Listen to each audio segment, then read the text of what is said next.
पशुपति क्षेत्र विकास कोषका तत्कालीन सदस्य सचिव प्रदीप ढकाल विरुद्ध अकुत सम्पत्ति आर्जन गरेको अभियोगमा मुद्दा दायर। जलहरी प्रकरण छानबिनका लागि संसदीय समिति बनाउन सत्तारूढ दलका सांसदको माग। वर्तमान गठबन्धन 5 वर्षसम्म चल्ने प्रधानमन्त्री दाहालको भनाई। सरकारको विषयमा नकारात्मक टिप्पणी भएको दावी। नस्ल सुधारका लागि विदेशबाट पशु चौपाई भित्राउने क्रम बढ्दै उत्पादन बढ्ने र व्यवसाय समेत विस्तार हुँदै गएको सम्बद्ध अधिकारीहरूको भनाई। मुस्लिम समुदायबारे अमेरिकाका पूर्व राष्ट्रपति ओबामाको अभिव्यक्तिलाई लिएर भारतमा व्यापक आलोचना।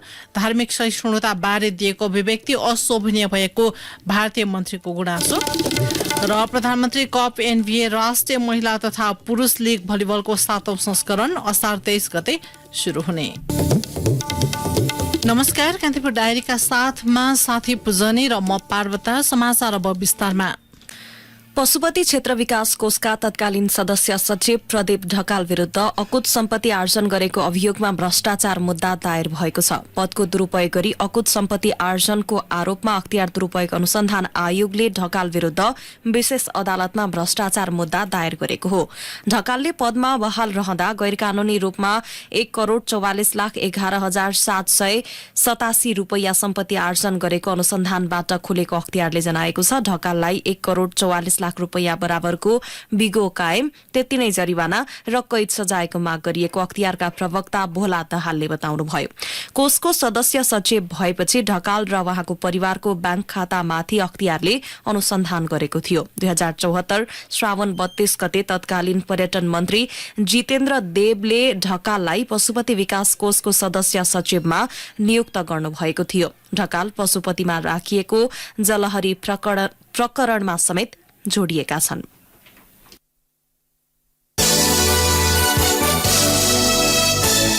पशुपतिको जलहरी प्रकरण छानबिनका लागि अख्तियारको टोलीले अनुसन्धान अघि बढाएको बेला सत्तारूढ दलका सांसदले त्यसबारे छानबिनका लागि संसदीय समिति गठन गर्नुपर्ने माग गरेका छन्। कांग्रेस सांसद प्रदीप पौडेलले पशुपतिको जलहरीमा राखिएको सुनबारे सत्य तथ्य पत्ता लगाउन संसदमा जानकारी गराउन माग गर्नुभयो। प्रतिनिधि सभाको बैठकमा बोल्दै उहाँले भन्नुभयो, पहिलो त भ्रष्टाचार कहीँ पनि हुनु हुँदैन। त्यसमाथि धार्मिक आस्थाको केन्द्रमा भ्रष्टाचार जोडिँदा संसार सामु हाम्रो शिर निहुरिएको छ।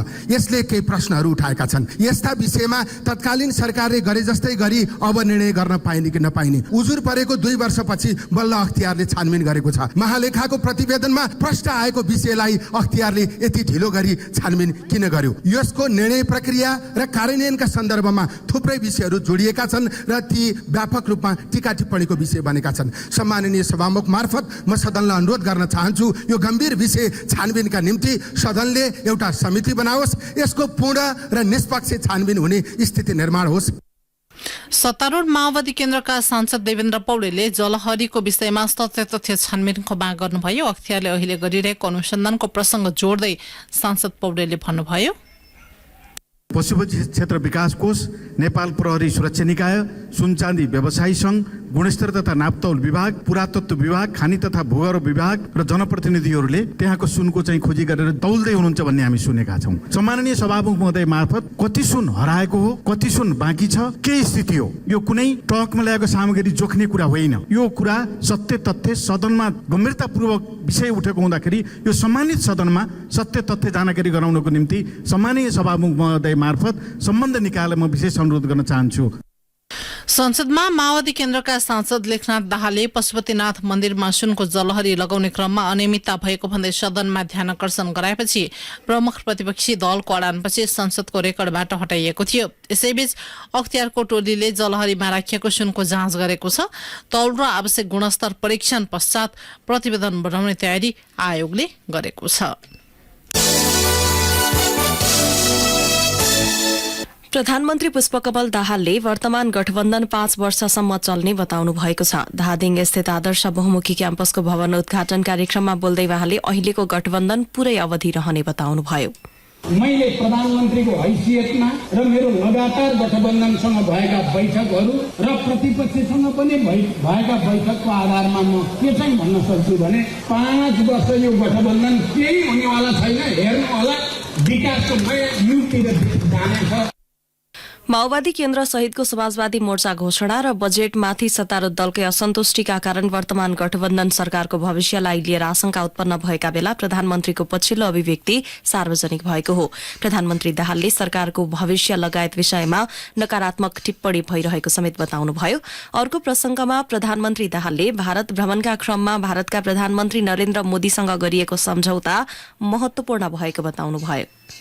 सीमा समस्या हल गर्ने बारे भारतीय प्रधानमन्त्री नरेन्द्र मोदीजीले गरेको कमिटमेन्ट र अन्य थुप्रै विकास परियोजनाहरू महत्त्वपूर्ण भएका छन्। मलाई गर्व छ र मानिसहरूले यो धेरै राम्रो भएको नरुचाउने आजभोलि नेपालमा एउटा नकारात्मक मानसिकता हरेक कुरामा नेगेटिभ हेर्ने पोजिटिभ हेर्नै नसक्ने त्यो प्रवृत्ति पनि देखिएको छ। तर मैले त्यसलाई भन्दा पनि आफ्नो ठाउँबाट आफूले राम्रो गर्दै जाने, जनताले त एक दिन फैसला गर्ने नै छन्। राम्रो गर्नेको पक्षमा जनमत बन्ने नै छ ढिलो छिटो भन्ने विश्वासको साथ म अगाडि बढेको छु। अहिले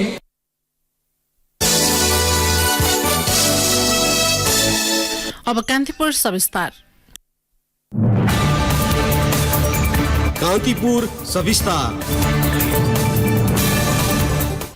भारतबाट मुढा राँगा ल्याउने तयारी भएपछि यो विषय चर्चामा छ। नष्ट सुधारका लागि विदेशबाट पशु चौपाई भित्राउने क्रम शुरू भएको वर्षौं भइसकेको छ।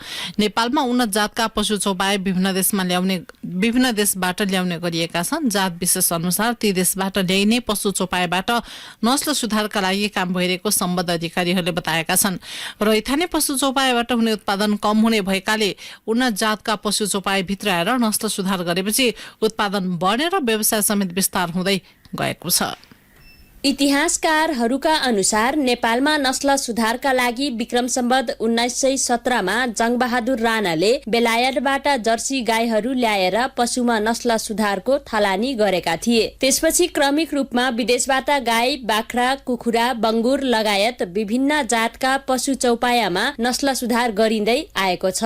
विभिन्न संघ संस्थाले नस्ल सुधारका लागि पशु चौपाया भित्राइने भएकाले एकिन तथ्याङ्क भने भेटिन मुस्किल भएको विज्ञहरू बताउँछन्। अमेरिका, अस्ट्रेलिया, दक्षिण कोरिया, भारत लगायत विभिन्न मुलुकबाट नस्ल सुधारका लागि पशु चौपायाहरू भित्रिएका उनीहरूको भनाइ छ।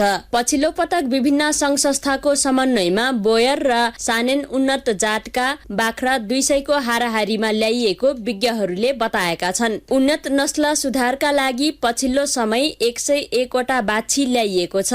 अमेरिकाबाट 6 वटा साँडे ल्याइएको सरकारी तथ्याङ्कमा उल्लेख छ। त्यस्तै भारतबाट 15 वटा मुर्रा जातका राँगा ल्याउने तयारीमा सरकार छ।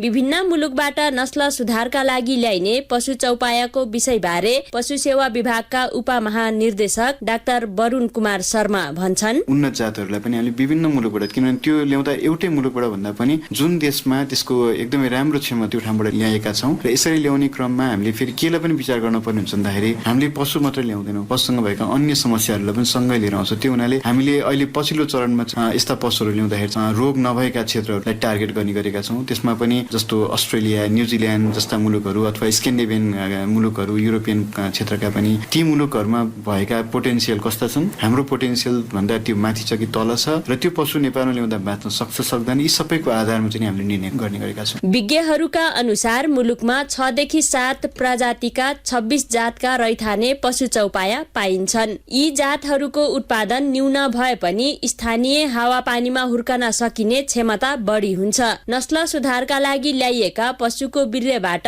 कृत्रिम गर्भाधान प्रक्रिया मार्फत उन्नत जातको पशु चौपायाको विकास हुन्छ। लाहान पोखरा नेपालगञ्ज स्थित रहेको राष्ट्रिय पशु प्रजनन कार्यालयमा साँडे, बोका, राँगाको बिर्रे वार्षिक करिब 6 देखि 8 लाख उत्पादन हुने पशु प्रजनन विज्ञ डाक्टर सरोज सापकोटा बताउँछन्। उनी भन्छन्, गाई भैँसीमा जसरी गर्भधारण गर्ने टेक्निसियनहरू छन् त्यो हिसाबमा चाहिँ बाख्रा र भेडामा चाहिँ कम छन्। गाई भैँसीमा त लगभग वर्षको 8-9 लाख नै तपाईँको पशु पंक्षीमा चाहिँ कृत्रिम गर्भधान हुन्छ र त्यसको गर्भधान प्रतिशत हेर्ने हो भने चाहिँ गाईमा लगभग 50-57% सक्सेस रेट छ भने भैँसीमा अलिकति कम 40% को एराउन्डमा छ। कृषि तथा पशु पंक्षी विकास मन्त्रालयका अनुसार पछिल्लो समय दूध दिने गाई भैँसीको संख्या र दूध उत्पादन बढेको छ। आर्थिक वर्ष 2017 2077-78 मा गाईको संख्या करिब 12,09,041 थियो। 2078-79 मा सो संख्या बढेर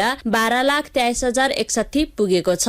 आर्थिक वर्ष 2077-78 मा 16,30,642 भैँसी रहेकामा 2078-79 मा 16,66,827 पुगेको छ। संख्या बढेसँगै दूध उत्पादनमा पनि केही सुधार भएको मन्त्रालयको तथ्याङ्क छ। 2077-78 मा 10,60,487 टन गाईको दूध उत्पादन भएकामा 2078-79 मा 11,01,812 टन पुगेको मन्त्रालयले जनाएको छ। भैँसीको दूध पनि 14,19,412 टनबाट बढेर 14,64,802 टन उत्पादन भएको छ। देशभर 10 वर्ष अगाडि 16 लाख मेट्रिक टनको बराबरीमा दूध उत्पादन हुन्थ्यो। हाल करिब 25 लाख मेट्रिक टन दूध उत्पादन हुन्छ। दूध उत्पादन नस्ल सुधारकै कारण वृद्धि भएको सम्बद्ध निकायहरूको दाबी छ। नस्ल सुधारले उत्पादनमा मात्रै वृद्धि नभई व्यवसायमा पनि टेवा पुर्याउने राष्ट्रिय पशुपक्षी स्रोत व्यवस्थापन तथा प्रवर्धन कार्यालयका पशु विकास अधिकृत डाक्टर धर्मराज गिरीले बताए। उनले भने बाख्राको हकमा चाहिँ वेटको उसको तौलको हिसाबको कुरा होला हैन, त्यसपछि जुम्ल्या दिने कुराहरू होला पाठापाठीहरू, त्यसै गरी गाई भैँसीको हकमा दूध उत्पादनका कुराहरू होला हैन। ती कुराहरू चाहिँ अर्को जेनेरेसनमा गएर पहिलेको भन्दा यहाँको भन्दा नि बढ्छ के त्यो। त्यसपछि खसी बोकाको हकमा 1 वर्षपछि जम्मा 25 किलोको हुन्छ भने उसको चाहिँ अलि 40-45 केजीको हैन। त्यसरी चाहिँ उत्पादन र उत्पादकत्व चाहिँ बढेर व्यवसायीकरणतिर चाहिँ लानु सही नस्ल सुधारहरूले गर्दाखेरि। नेपालमा पशु स्वास्थ्य तथा पशु सेवा ऐन 2055 अनुसार पशु चौपाया निकासी र पैठरी गर्न पाइने व्यवस्था छ। सोही व्यवस्था अनुसार नस्ल सुधारका लागि उन्नत जात, बढी उत्पादन दिने, संक्रमण मुक्त स्वास्थ्य पशु चौपाया भित्राइन्छ। पशु चौपाया भित्राइने प्रक्रिया बारे विज्ञ डाक्टर सापकोटा भन्छन्। देशमा चाहिँ त्यसको आवश्यकता हुनु पर्यो हैन। त्यसपछि सरकारी तौरबाट ल्याउँदा त अब एउटा टोली नै गठन गरेर कस्तो खालको ल्याउनु पर्ने हो एउटा स्पेसिफिकेसन। त्यसपछि आएर हाम्रो पशु सेवा विभाग थ्रु र क्वारेन्टाइन थ्रु चाहिँ त्यहाँ एउटा कमिटी छ अनि उहाँहरूले चाहिँ त्यहाँबाट प्रेस्क्राइब गरेर ओके भएपछि चाहिँ अनि आयात गर्न सकिन्छ। नस्ल सुधारका लागि ल्याइएका पशु चौपायाबाट वार्षिक 6 देखि 7 लाख डोज बिर्रे उत्पादन भइरहेको छ। यसले करिब वार्षिक 8 देखि 9 लाख बढी पशु चौपायामा कृत्रिम गर्भाधान गरिएको छ, जसबाट दूध उत्पादन र मासु उत्पादनमा वृद्धि हुनुका साथै पशु व्यवसाय विस्तार गर्न टेवा पुर्याइएको विज्ञहरूको भनाइ छ। रेडियो कान्तिपुरका लागि सरिता थारू। कान्तिपुर सविस्तार। कान्तिपुर सविस्तारपछि कान्तिपुर डायरीमा अब ब्रेकको पालो। ब्रेकपछि कान्तिपुर डायरीमा अब बाँकी प्रसंग। नेपाली नागरिकलाई नक्कली भुटानी शरणार्थी बनाएर अमेरिका पठाउन खोज्ने गिरोहका थप 1 जना पक्राउ परेका छन्। जिल्ला प्रहरी परिसर काठमाडौँको टोलीले नक्कली भुटानी शरणार्थी प्रकरणमा संलग्न आशिष बुढाथोकीलाई मण्डीखाटारबाट आज पक्राउ गरेको हो। भुटानी शरणार्थी प्रकरणका अभियुक्तलाई प्रहरीले पक्राउ गरी अनुसन्धान अगाडि बढाएपछि बुढाथोकी फरार थिए। प्रहरी परिसर काठमाडौँका एसएसपी दानबहादुर कार्कीका अनुसार शरणार्थी बनाउने भन्दै गिरोहले संकलन गरेको रकम बुढाथोकीको ब्याङ्क खातामा समेत भेटिएको थियो। सो प्रकरणमा संलग्न मध्ये 11 जना अझै फरार छन्।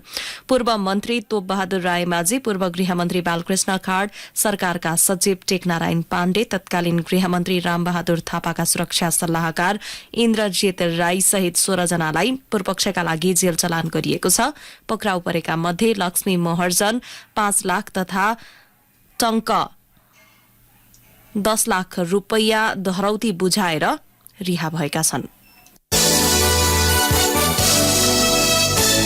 न्यायाधीश नियुक्तिको प्रक्रियामा असन्तुष्टि जनाउँदै काठमाडौँ जिल्ला अदालतका न्यायाधीश श्रीकृष्ण भट्टराईले पदबाट राजीनामा दिनुभएको छ। प्रधान न्यायाधीश हरिकृष्ण कार्कीको मातहतमा बस्न असहज हुने दावी गर्दै भट्टराईले राजीनामा दिनुभएको हो। आफैले कानूनी र नैतिक रूपमा प्रश्न उठाएको व्यक्ति प्रधान न्यायाधीश भएको भन्दै भट्टराईले दलमा आबद्ध व्यक्तिहरू न्याय परिषदमा नियुक्त हुने गरेको आरोप समेत लगाउनु भएको छ।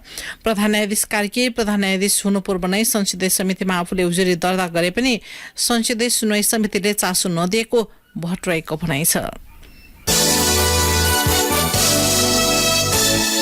सरकारले गरिब परिचय पत्र पाएका नागरिकलाई निशुल्क स्वास्थ्य उपचार गर्ने भएको छ। प्रतिनिधि सभामा बोल्दै स्वास्थ्य तथा जनसंख्या मन्त्री मोहन बहादुर बस्नेतले गरिब परिचय पत्र लिने 22 जिल्लाका नागरिकलाई निशुल्क उपचारको व्यवस्था मिलाइएको बताउनुभयो। 22 वटा जिल्लामा गरिबीको रेखा मुनिका जनताहरूको नाउँमा एउटा कार्ड प्राप्त भएको छ, गरिबीको परिचय पत्र। त्यो कार्डको आधारमा निशुल्क त्यो चाहिँ कोटा उपलब्ध गराउने र स्थानीय निकाय वडा कार्यालयले सिफारिस गरेका मान्छे यो गरिब हो, विपन्न हो, असहाय हो, बेवारिस हो भनेको मान्छेलाई उपचार गरिदिनु पर्ने र यसमा स्वास्थ्य मन्त्रालय अनुगमन गर्नुपर्ने यो काम अहिले तदारुकताका साथ चाहिँ अगाडि बढेको कुरा म यो सम्मानित सभामा सम्माननीय सभामुख मार्फत मैले अनुरोध गर्न चाहे। अस्पतालहरूले स्वीकृति लिँदा 10% गरिब, निमुखा, असहाय बिरामीका लागि निशुल्क उपचार गर्नुपर्ने व्यवस्था भएकाले त्यही अनुसार सुविधा दिन शुरू भइसकेको उहाँको भनाइ थियो। यसैबीच मन्त्री बस्नेतले काठमाडौँ उपत्यकाका वीर अस्पताल, परोपकार प्रसूति तथा स्त्री रोग अस्पताल, शुक्रराज ट्रपिकल तथा सरुवा रोग अस्पताल, कान्तिबाल अस्पताल, शहीद गंगालाल राष्ट्रिय हृदय केन्द्र, राष्ट्रिय ट्रमा सेन्टरलाई निशुल्क सेवा दिने गरी शय्या व्यवस्थापन गर्न निर्देशन दिनुभएको छ। कान्तिपुर डायरीमा पुनः ब्रेकको पालो। ब्रेकपछि कान्तिपुर डायरीमा अब आर्थिक प्रसंग। चालू आर्थिक वर्षको 6 महिनामा कोशी प्रदेशका उद्योगको औसत क्षमता उपयोग 40.6% रहेको राष्ट्र बैंकको अध्ययनले देखाएको छ। राष्ट्र बैंकको अर्धवार्षिक आर्थिक गतिविधि अध्ययन अनुसार गत आर्थिक वर्षको सोही अवधिको तुलनामा उद्योगको क्षमता 8.3% बिन्दुले घटेको हो। गत साउनदेखि मंसिरसम्म इँटा, वनस्पति घिउ, भटमासको तेल, कच्चा छारा जस्ता वस्तु उत्पादन गर्ने उद्योगको क्षमता उपयोगमा कमी आएको छ। गत आर्थिक वर्षको पहिलो 6 महिनामा कोशी प्रदेशमा सञ्चालन भएका उद्योगहरूको औसत क्षमता उपयोग 48.9% थियो। कोइला आपूर्तिमा भएको ढिलाइ तथा मागमा आएको कमीको कारण इँटाको उत्पादन घटेको र भारतीय बजारमा निर्यात हुने गरेको भटमासको तेलले भारतीय बजारको उत्पादनसँग मूल्यमा प्रतिस्पर्धा गर्न नसकेको कारण उत्पादनमा समेत कमी आएको राष्ट्र बैंकले जनाएको छ।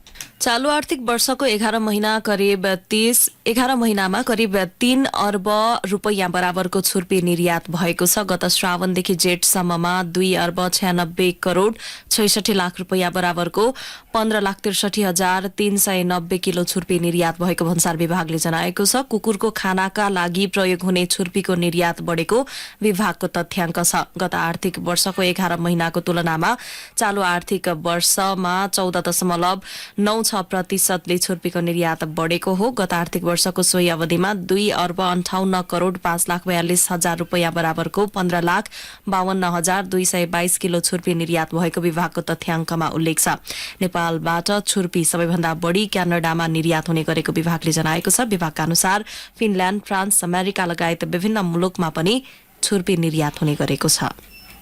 धितोपत्र बजार आज दोहोरो अङ्कले बढेको छ। शेयर कारोबार मापक नेप्से 11.69 अङ्कले बढेर 2129.42 बिन्दुमा कायम भएको छ। नेप्सेमा आज 279 वटा कम्पनीको 1,19,03,687 किता शेयर खरिद बिक्री हुँदा 5 अर्ब 31 करोड 24 लाख रुपैयाँ बराबर कारोबार भयो। अघिल्लो कारोबारको दिन 6 अर्ब 49 करोड 4 लाख रुपैयाँ बराबर कारोबार भएको थियो। कारोबारमा आएका 13 वटा उपसमूह मध्ये 5 वटा उपसमूहको परिसूचक घटेको नेपाल स्टक एक्सचेन्जले जनाएको छ।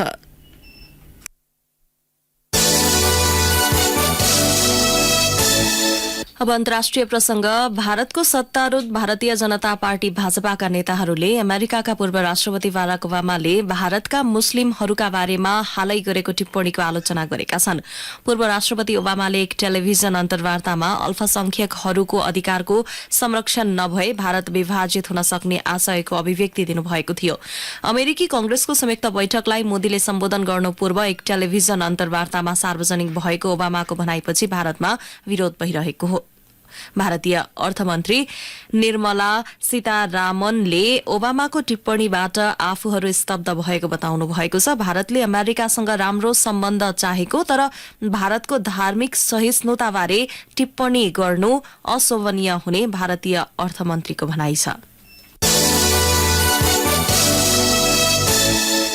जापान र ताइवानको आकाशमा चीनिया जासुसी बेलुन देखिएको जापान सरकारले दावी गरेको छ। सो दावीबारे चीनले कुनै प्रतिक्रिया जनाएको छैन। यस वर्षको सुरुमा अमेरिकाले चीनिया जासुस बेलुन खसालेपछि अमेरिका चीन सम्बन्धमा समेत तनाव उत्पन्न भएको थियो। त्यस लगतै जापानी पक्षले समेत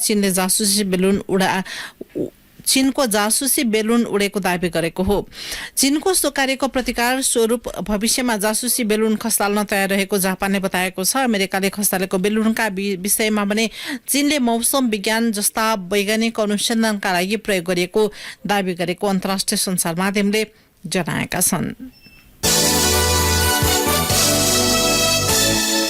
अस्ट्रेलियाको उच्च अदालतले रुसको दूतावास स्थापनाका लागि जग्गा भाडामा नदिने सरकारी निर्णय सदर गरेको छ। गुप्तचरीको खतरा हुने भन्दै अस्ट्रेलिया सरकारले यही जुन 15 मा रुसले भाडामा लिएको जग्गाको सम्झौता भंग गरेको थियो। अस्ट्रेलियाको सो कदम विरुद्ध रुसले उच्च अदालतमा मुद्दा दायर गरेको थियो।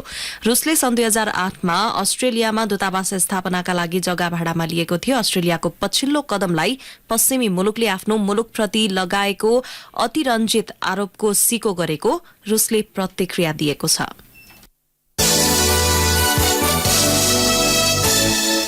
अब खेल प्रसंग। प्रधानमन्त्री कप एनबीए राष्ट्रिय महिला तथा पुरुष लीग भलिबल प्रतियोगिताको 7औं संस्करण यही असार 23 गतेबाट शुरू हुने भएको छ।